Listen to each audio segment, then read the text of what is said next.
कैसी स्थिति आप लोगों ने कर दी। पहले दुष्यंत जी की बात का जवाब दे दीजिए, फिर केजरीवाल जी पर आती हूं।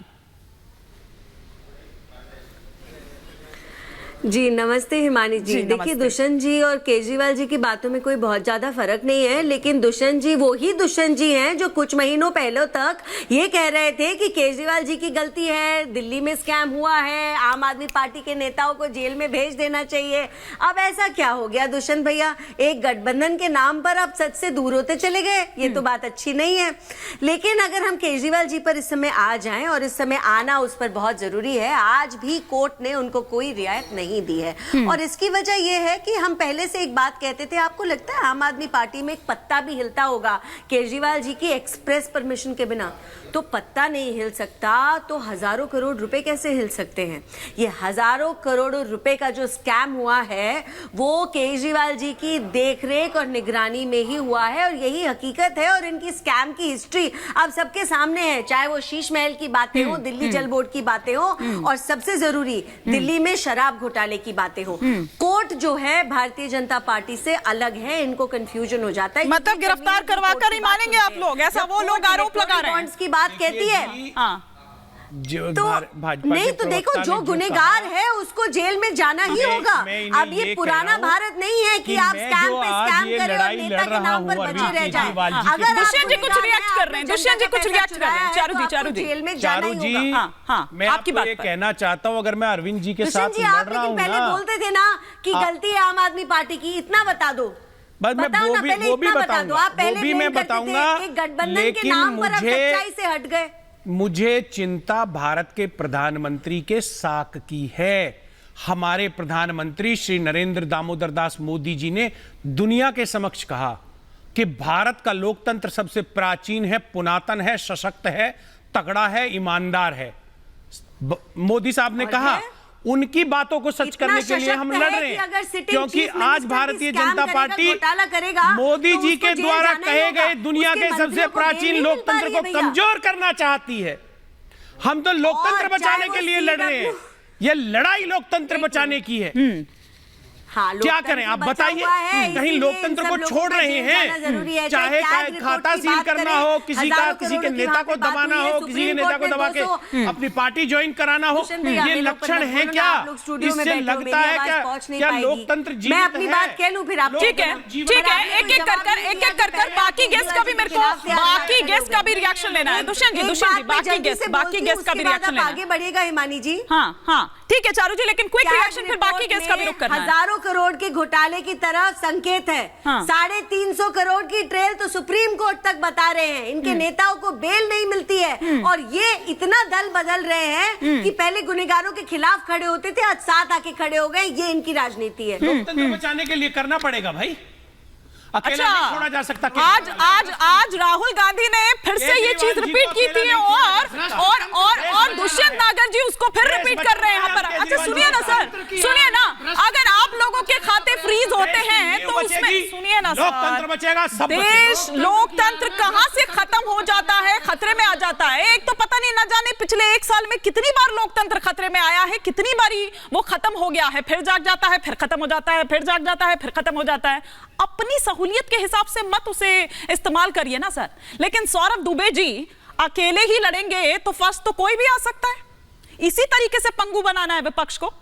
देखिए ये बड़े दुर्भाग्य का विषय है कि आज एक भ्रष्ट तंत्र को बचाने के लिए लोकतंत्र की दुहाई दी जा रही है। जिस प्रकार से देखिए एक कांग्रेस पार्टी को जाना जाता था बड़े बड़े भ्रष्टाचारी, जब उसमें जो है आपने 2014 के पहले के इलेक्शन में कई प्रकार के घोटाले देखे, सुप्रीम कोर्ट ने कई सारी टिप्पणियां की, कई जो है सीएजी ने घोटाले पकड़े थे। उसके बाद अगर आम आदमी पार्टी का जन्म होता है तो वो ये कह करके जन्म होता है कि हम कांग्रेस के घोटालों को जो है सत्ता में आते ही खोलेंगे। स्वर्गीय शीला दीक्षित जी की फाइल लेके घूम रहे थे कि इनको जो है हम इनको जेल के अंदर डालेंगे जी, सबूत है हमारे पास जी। और आज क्या स्थिति बन गई? आज वो स्थिति बन गई कि जो पार्टी भ्रष्टाचार के लिए जानी जाती थी कांग्रेस, आज उसकी गुरु घंटाल बन गई है। पहले जो गुरु थी तो आज गुरु घंटाल जो है आम आदमी पार्टी बन गई। और दोनों मिलकर के इस भ्रष्ट तंत्र के नाम पर लोकतंत्र की दुहाई देते हुए पूरे जो एक सिस्टम बना रखा था, जो शराब नीति हमने देखी इनकी, जिस प्रकार से शिक्षा की बात कर रहे थे, शिक्षा के अंदर इतना बड़ा घोटाला देखा हमने, स्वास्थ्य के अंदर घोटाला देखा, मोहल्ला क्लिनिक की बात कर रहे थे, मोहल्ला क्लिनिक हर जगह पे इनका कहां पर जांच नहीं पकड़ी गई। ठीक है प्रेम जी से मैं इस पर प्रेम जी से एक एक कर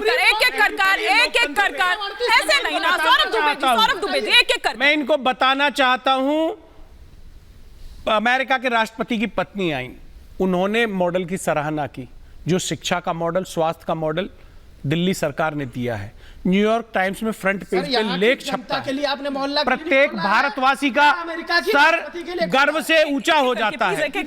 आप उसको कह रहे हैं घोटाला हुआ है, एक घोटाले को एफआईआर दर्ज है क्या, कोई पर्चा कटा?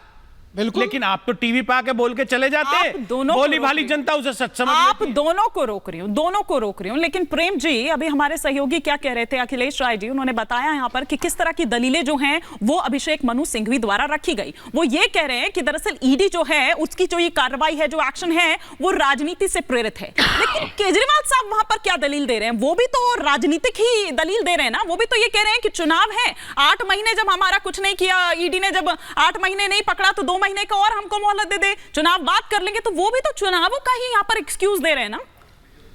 हिमानी जी, हम ना आम आदमी पार्टी की दलील रखते हैं, ना कांग्रेस की रखते हैं। सुप्रीम कोर्ट ने एक दिन पहले हेमंत सोरेन वाले मामले में जो कहा है ईडी को कि आप जो बार बार आकर के जो टैक्टिस खेलते हैं कि आरोपी को जेल से छूटने नहीं देंगे और पूरक आरोप पत्र दायर करने का जो काम करते हैं, हम इसको नहीं सहेंगे। आपको हम एक जो ट्रायल भी नहीं होगा और जेल में भी अभियुक्त रहेगा, अब यह नहीं चलेगा। फटकार लगाई है ईडी को। एक पॉइंट बहुत महत्वपूर्ण पॉइंट है जो आज की हिसाब से जुड़ता है।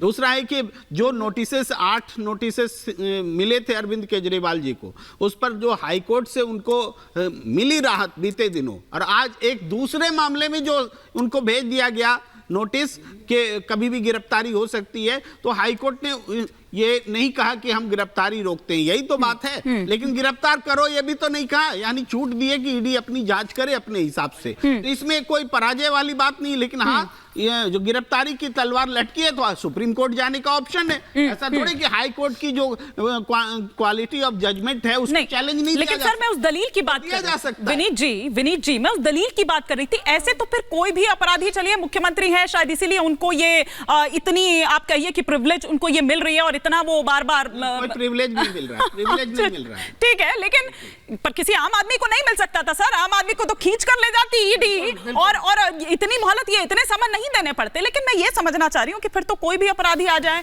इसी तरीके की एक्सक्यूजेस देने लगे और राहत मांगने लगे, तो क्या ये सही है? हिमानी जी, आपको राम राम, मेरे सभी को पैनलिस्टों को राम राम और दर्शकों को भी राम राम। ये जिसको हम कहते हैं कि सीना चोरी और सीना चोरी, एक अजीब किस्सा है। पहले तो मधुशाला में दलाली लेने के बाद में डकार तक नहीं लेना, और फिर ये कहना कि अगर आपने मुझे गिरफ्तार किया तो लोकतंत्र की हत्या हो जाएगी।